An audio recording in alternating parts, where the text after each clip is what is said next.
พาสาวรัดมาหาหมอพี่น้องสบายดีสบายดีเบิร์สุขุทุกคนพี่น้องจ้าสบายดีตอนสวยๆเนาะเมื่อวานนี้ก็บ่ได้ลงคลิปเบิดมือเลยทุกคนเมื่อวานนี้ไปเวียกไกลเติบแล้วก็บ่ได้ถ่ายอีกอย่างกับบุญนะครับน้าพวกก็บ่ได้ลงสามวันสาวรัดเจ็บท้องเป็นอะไรขึ้นวานเจ็บแห้งบ่มันแบบมันเป็นหุ่มเจ็บท้องทายๆเจ็บว่าเจ็บแบบบ่ม่วนท้องนะพี่น้องซื้อยามากินแล้วมันก็เศร้าไปเก่าซื้อยามากินก็เศร้าก็เลยว่าสิพามากวดเบิ่งนี่แหละอยู่เฮือนพ่อเฒ่าบ่เราเคยมาแหละอยู่บรรณดูพี่น้องคือแบบเวลามันเจ็บเลยมันสิเหี่ยนแล้ว มันแบบคล้ายๆแบบบอกขออนุญาตนำพี่น้องเจ็บแบบเจ็บท้องขี้ไรอ่ะแบบมูนบอกแล้วสิพามากวดเบิ่งคันอะไรกะคันนั้นก็พอใส่สโลมก็ใส่สโลมใส่น้ำเกลือมันก็สิไข่นี่ว่าบ่แทงเนาะญี่ปุ่นแบบเทศเวียกแค่นี้ก็บ่ได้เป็นอย่างนี้พี่น้อง อะไรอีแม่วะกินสมกินหยังก็กินญี่ปุ่นนะ ท่านพากันมาเพิ่นพากันกินบัดมาบ้านมันเป็นคือมันแบบว่าทางกายมันต้องแบบว่าตื่นมามันต้องได้เฮ็ดเวียกตลอดว่ะ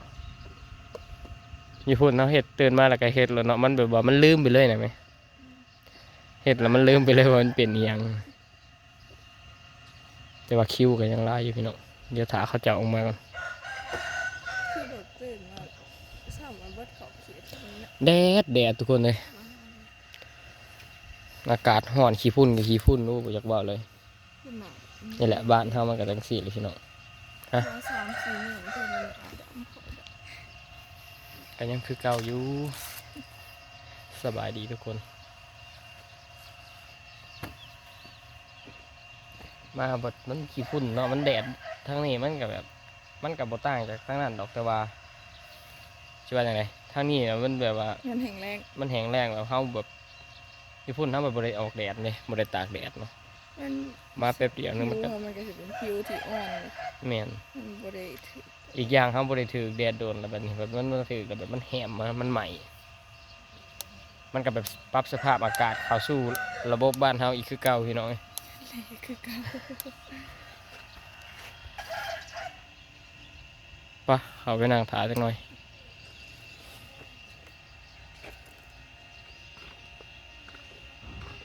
โอ้คนมาหาหมอ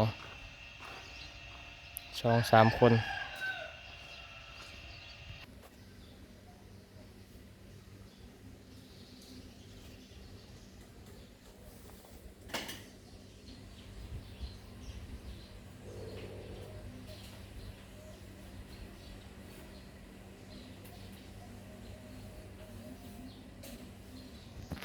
แทงสโลมนะทุกคน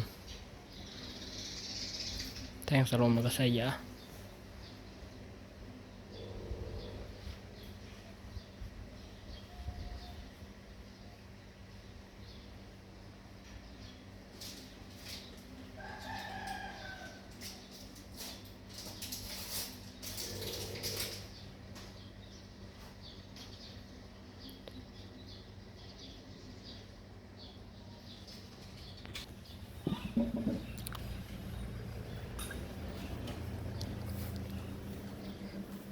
มักหย่องขนาดนี้สรุปก็คือ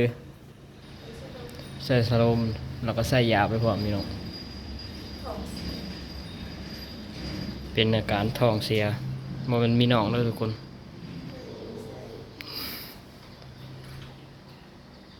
ปลาสโลมคือปุกใหญ่เนี่ยอยู่นี่บอกให้สิเมื่อ ติดตามอาการชั่วโมงหนึ่ง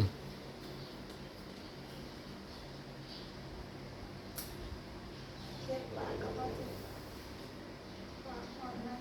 ยามเสีย อาการห่อนแล้วมันเป็นอย่างสิล่ะเป็นแพ้ห่อนใน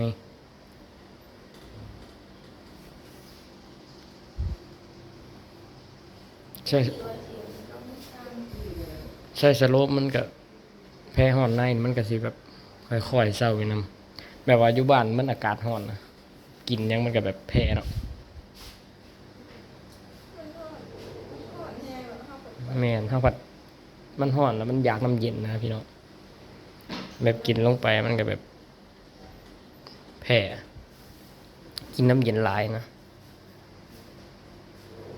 ทรมานสุด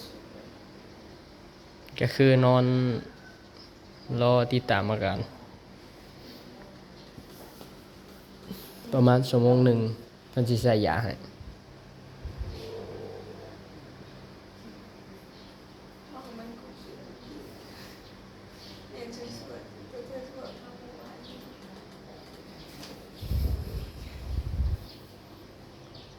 กินน้ำลายจังซี่แหละ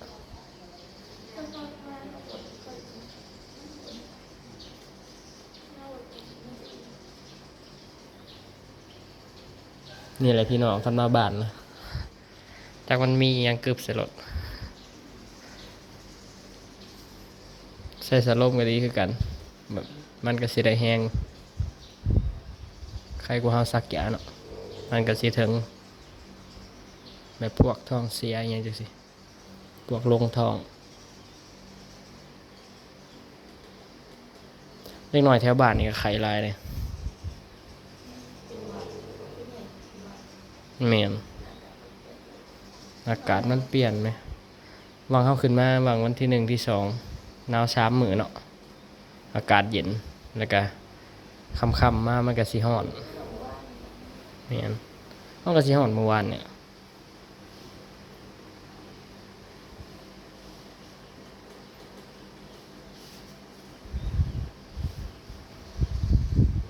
อยู่พุ่นนะยาเข็มหนึ่งก็ยังบ่ได้ซักเลย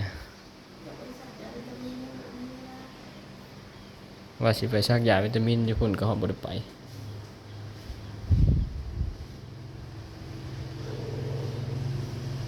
นั่นก็อีกอย่างแบบเฮาเฮ็ดเวียกตลอดนะมันก็แบบบ่ค่อยได้เป็นนั่นเป็นนี่แบบตื่นมามันได้ออกกำลังกายจังซี่นะอันนี้ก็ใส่ก็ได้แห้งไปเลยพี่น้องแม่น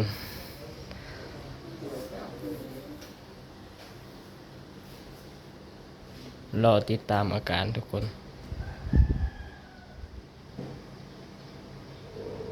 ปาดกว่าสิเบิดสโลมมันสโลมลิตรคนพี่น้อง อันนี้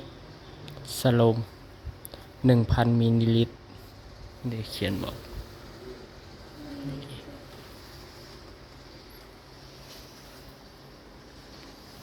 ประมาณชั่วโมงเราก็สิใส่ยาให้แบบคล้ายๆแบบตอนค่อยเป็นหันเนาะช่วง ตอนที่เราใส่สองอันพร้อมกัน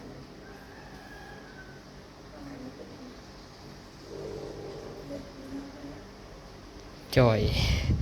วันนี้แล้วเธอสิกินข้าวลายขึ้นมาบ้านนะครับขนาดว่าบ่ได้ไปโดนได้นะครับมันไปเป็นปีคือซำใดขึ้นมาบ้านมีแต่ผู้ท่วงว่าจอย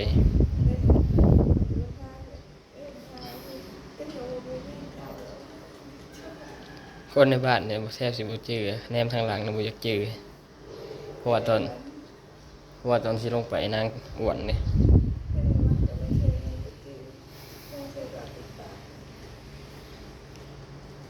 บ้านนี้ก็กินข้าวลายบัดนี้อ้วนก็ลงไปย่อสอบอาหารอีกบัดนี้ก็จอยอีก รอบนี้กับรอบก่อนสิเป็นจังไดพี่น้อง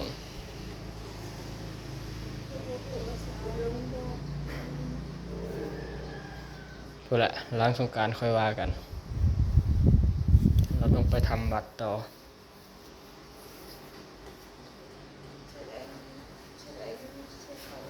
สียดายเงินค่ารถไหมมันแพงเกินไปแต่เดี๋ยวนี้กับคันเฮ็ดกับมันคันหมูลงก่อนมันก็สิได้เฮ็ดปลาไหวอะไรพี่น้องรอบนี้นะมันก็น่าสิยังบ่ได้ดอกแม่นมันเฮ็ดด่วนบ่ได้นะ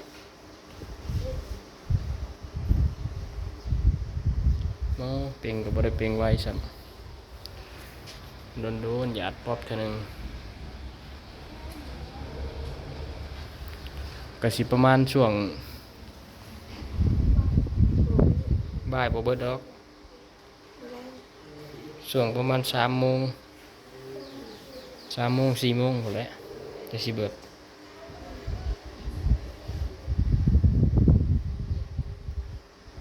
ติดตามอาการมันก่อนเนาะจะค่อยว่ากันว่าสิ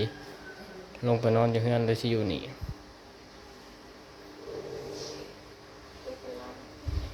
ฮะนอนอยู่แล้วก็ได้แฮง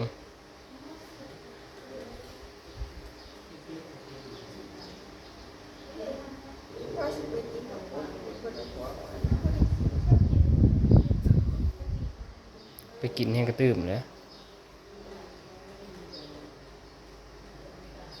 บุญกับบริมีหยังดอกพี่น้องบริมีแนวพบงานสับตะกี้ว่าหมอลำเหลืองเขาเจ้าก็ยกเลิก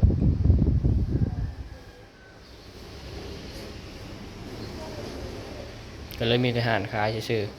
ๆเราบอกแบบก็บ่ได้ลงดอกเมื่อวาน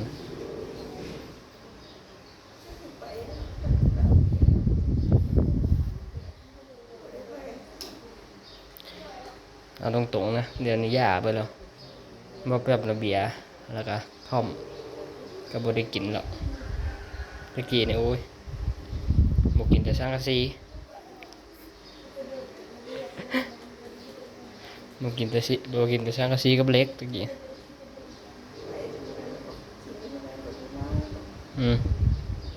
อัดเข้าไปหลายสำได้ก็บ่ถึงกูมื้อได้กินซื่อๆก็โอ้ยอยากหากมันเบิดยุคหั่นเลยมันบ่ได้เฒ่าแบบมันกินมาหลายแล้วมันเบื่อเข้าใจป่ะ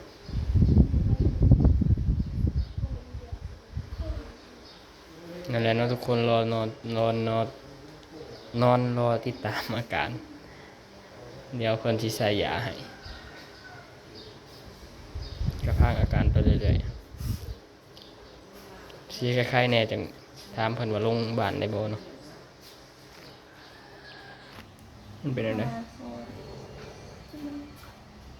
ฮะ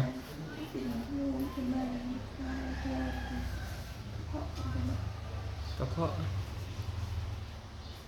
แบบคล้ายๆแบบมันคล้ายๆแบบมันจะเอื่อมหรือเปล่ากระเพาะแบบมันดันขึ้นแล้วเป็นกรด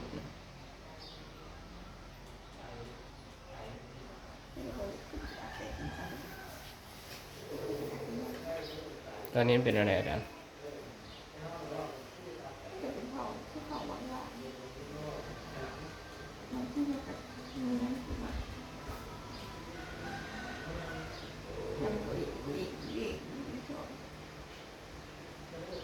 เป็นอาการท้องผูก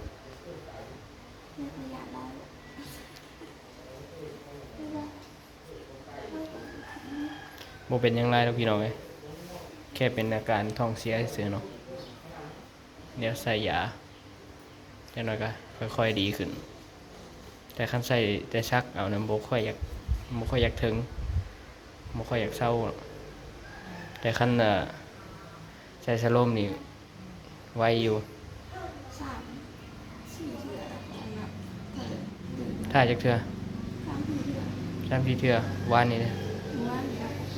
วานน่ะบ่สวนพัดบ่เว้าแต่วานเพิ่นไปซื้อยาดีเจ็บท้องมากินพี่น้องเพิ่นคือว่าสิเศร้า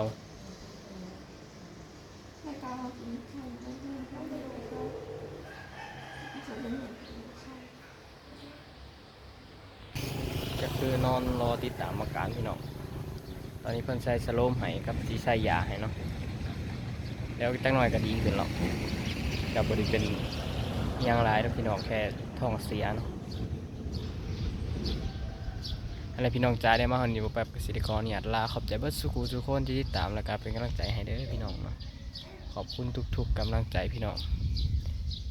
ไปแล้วพอกันคลิปหน้าสบายดี